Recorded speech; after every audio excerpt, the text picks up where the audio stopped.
రైట్గా ఈనాడు దినపత్రికలో ఉన్నటువంటి ప్రధానమైనటువంటి వార్తలు చూద్దాం. 42% బీసీ రిజర్వేషన్లు సాధిస్తాం, అందుకోసం భాజపా మెడలు వంచుతాం. బీసీలో ముస్లింలను కలిపి రిజర్వేషన్లు కల్పించడంపై ఆ పార్టీది తొండి వాదన. గుజరాత్, ఉత్తరప్రదేశ్, మహారాష్ట్రలోనూ ముస్లింలకు రిజర్వేషన్లు. ఆ విషయం అమిత్ షా కూడా చెప్పారు. అది తప్పైతే పార్టీ నుంచి ఆయనను బహిష్కరించండి. ఉపరాష్ట్రపతిగా దత్తాత్రేయకు అవకాశం ఇవ్వాలి. ఢిల్లీలో CM Revanth Reddy press meet.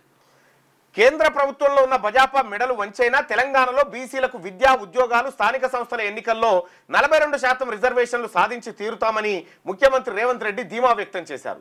బీసీల్లో ముస్లింలను కలిపి రిజర్వేషన్లు అమలు చేయడాన్ని అంగీకరించబోమన్న భాజపాది తొండివాదనాన్ని కొట్టిపారేశారు. బుధవారం ఇక్కడి తన అధికారిక నివాసంలో ఆయన విలేకరులతో మాట్లాడారు.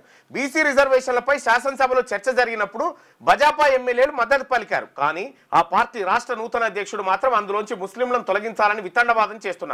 ముస్లిం రిజర్వేషన్లపై కిషన్ రెడ్డి, బండి సంజయ్, రామచంద్రరావులు అవగాహన లేకుండా మాట్లాడుతున్నారు. ఆ పార్టీ అధికారంలో ఉన్న గుజరాత్, యూపీ, మహారాష్ట్రలో 40 నుంచి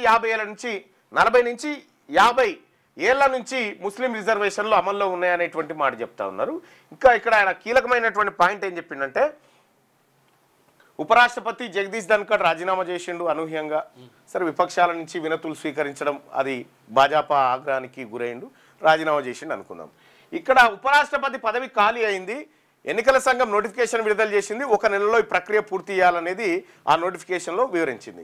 బండారు దత్తాత్రేయకు అవకాశం ఇవ్వాలనేటువంటి కొత్త వాదన రేవంత్ రెడ్డి గారు తెర మీద తీసుకొచ్చిండు. ఎందుకు తీసుకొచ్చిండు అంటే, బీసీల ఇష్యూ నడుస్తూ ఉంది కాబట్టి బండారు దత్తాత్రేయ పేరు.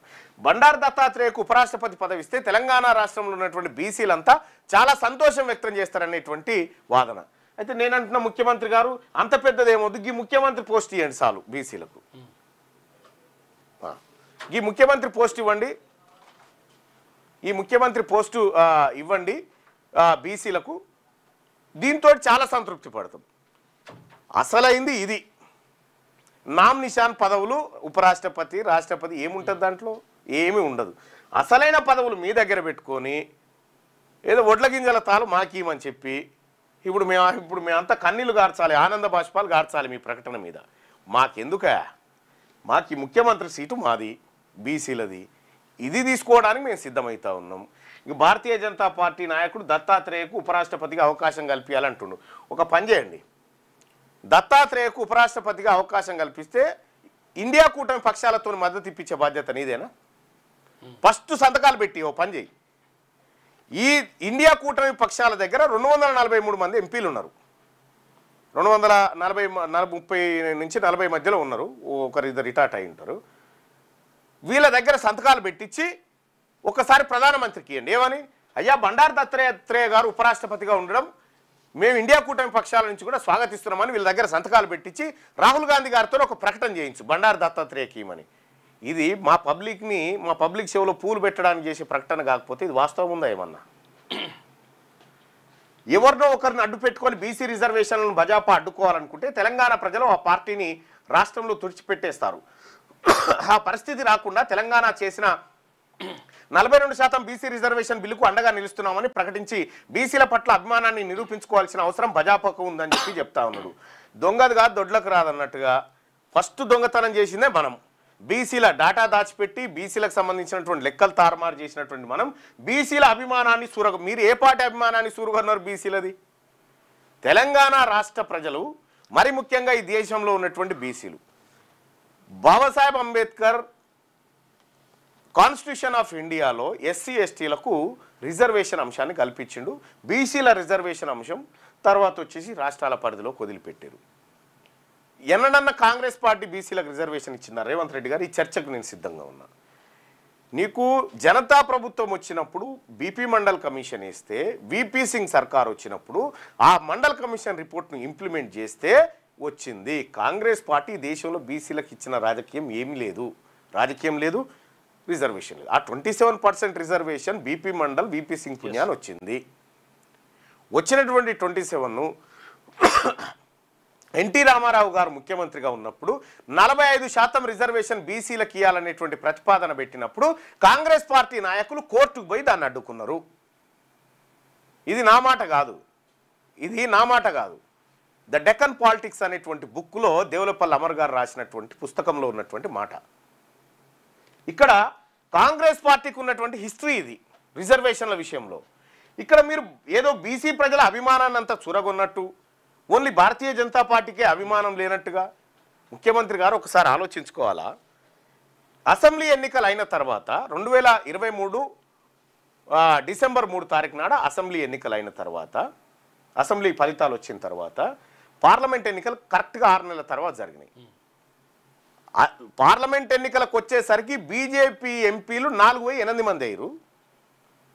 కాంగ్రెస్ పార్టీ అధికారంలో ఉండి 8 స్థానాలు కోల్పోయింది. అంటే ప్రజలు భారతీయ జనతా పార్టీ అభిమానాన్ని చూరగొన్నారా, మనం చూరగొన్నామో ఈ లెక్కలు తెలిసిపోతా ఉన్నాయి. అంతేందుకు అది ఇడిచిపెట్టండి. మొన్నటికి మొన్న జరిగినటువంటి ఆదిలాబాద్, నిజామాబాద్ మీద కరీంనగర్ పట్టభద్రుల ఎమ్మెల్సీ ఎన్నికల్లో మీరే పోయి ప్రచారం చేసినారు, సుడిగాలి పర్యటన చేసి ప్రచారం చేసినారు, కాంగ్రెస్ పార్టీ అభ్యర్థిని గెలిపించండి అని. పబ్లిక్ ఏం చేసిరు? ఓడగొట్టిరు. ఇట్లా అన్ని రకాలుగా మీరు మీ పార్టీ బీసీల విశ్వాసాన్ని కోల్పోతున్నటువంటి తరుణంలో ఈ 42% రిజర్వేషన్ మెడలు వంచి సాధిస్తామని, మీరు మెడలు వంచడానికి మా సహాయం ఏమన్నా కావాలంటే అడుగురు బీసీలది మేము చేస్తాం. ఎప్పుడు వస్తారు, ఎక్కడ వస్తారు, ఏ మైదానంలో, ముందు వంచేటి మెడలు ఎవరి, ఆ పర్సన్ ఎవరు, అవి చెప్తే దాన్ని బట్టి మేము వాళ్ళే వంచినా సరే మీరు వంచినా సరే, కాకపోతే రిజర్వేషన్ మాత్రం ఇవ్వాలి. విషయం ఏంటంటే వాళ్ళే మీరు వస్తారా మీ వాళ్ళే వస్తారా తెలియదు, కానీ భారతీయ జనతా పార్టీ మెడలు వంచేటువంటి పరిస్థితులు ఇప్పుడు కాంగ్రెస్ పార్టీ లేదు. ఇప్పుడున్న పరిస్థితిలో తెలంగాణలో ముస్లింలకు మత ప్రాతిపదికన ఎలాంటి రిజర్వేషన్లు కల్పించడం లేదు. కేవలం వెనకబాటుతనం ప్రాతిపదికనే అమలు చేయబోతున్నాం. మేము చేసింది సామాజిక, ఆర్థిక, విద్యా, రాజకీయ, కుల సర్వే, మత సర్వే కాదని చెప్పి రేవంత్ రెడ్డి. ఈ విషయం కరెక్ట్. ఈ విషయంలో మీరు చెప్పింది 100% కరెక్టు. ఇక్కడ ముస్లింలకు మత ప్రాతిపదికన రిజర్వేషన్లు లేవు. ఇక్కడ వెనకబాటుతనం ఆధారంగానే రిజర్వేషన్లు కల్పించబడతా ఉన్నాయి. బీసీఈ గ్రూప్ ఉంది. బీసీఈ గ్రూప్లో కొంతమంది ముస్లింలు, బీలో కొంతమంది ఉన్నారు, ఈడబ్ల్యూఎస్లో కొంతమంది. స్థానిక ఎన్నికల్లో సామాజిక న్యాయమే అస్త్రం, బడుగుల సంక్షేమమే ధ్యేయమని చాటేందుకు కాంగ్రెస్ కసరత్తు. స్థానిక ఎన్నికల్లో సామాజిక న్యాయమే అస్త్రం. ఎంత మంచి వర్డ్ చూడు, సామాజిక న్యాయం అనేటువంటి వర్డ్ ఎంత గొప్పగా ఉంది. సామాజిక న్యాయం అంటే ఏంది? 119 అసెంబ్లీ స్థానాల్లో 56 స్థానాలు అంటే 56% స్థానాలు బీసీలకు దక్కినప్పుడు సామాజిక న్యాయం. ఇప్పుడున్నటువంటి 14 మంది మంత్రుల్లో 56% మంత్రి పదవులు బీసీలకు, అంటే దాదాపుగా ఒక 70 ఎమ్మెల్యేలు, 6 లేదా 7 మంత్రి పదవులు బీసీలకు దక్కితే సామాజిక న్యాయం అంటారు. సామాజిక న్యాయం అంటే ఏంటంటే మీ ఆఫీసులో ముఖ్యమంత్రి గారి కార్యాలయంలో ఒక్క బీసీ అధికారి కూడా లేడు చూడు, ఇది సామాజిక న్యాయం అని మీకు అనిపిస్తూ ఉంది.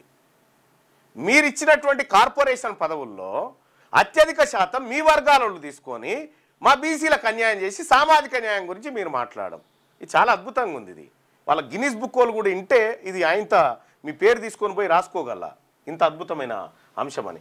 బడుగుల సంక్షేమమే ధ్యేయమని చాటేందుకు కాంగ్రెస్ కసరత్తు. కులగణన, బీసీ రిజర్వేషన్లపై నేడు ఢిల్లీలో సీఎం ప్రెజెంటేషన్ ఇవ్వబోతూ ఉన్నాడు. నిజంగా పదే ప్రెజెంటేషన్ ఇవ్వాల్సిన అవసరం ఎందుకు ఏర్పడతా ఉంది అంటే ఒక అబద్ధాన్ని పదే నిజమని నమ్మించడానికి ముఖ్యమంత్రి చేయని ప్రయత్నం లేదు. దీనికి అంతటికీ కారణం జానారెడ్డి ఆడినటువంటి దేడిదిమాగ్ పనుల ఈయన ఇరికిండు. ముందుగాల మంచిగానే ఉండే, తర్వాత ఇరికి జానారెడ్డి మీద నెట్టేసరికి ఒక అబద్ధాన్ని కప్పిపుచ్చడానికి ఇంకో అబద్ధం, ఇట్లా మొత్తం వ్యవస్థనంతా నాశనం చేసిండ్రు వీళ్ళంతా కలిసి. సామాజిక న్యాయం అని చెప్పకు, సామాజిక అని పెట్టు, అన్యాయమే అస్త్రం అని పెట్టు. సామాజిక అన్యాయమే అస్త్రంగా కాంగ్రెస్ పార్టీ రండి. బీసీలుగా తెలంగాణ రాష్ట్రంలో ఎన్నికలను ఎట్లా ఎదుర్కోవాలో బీసీలో మేము సమాయత్తం అవుతున్నాం, మేము చూపిస్తాం.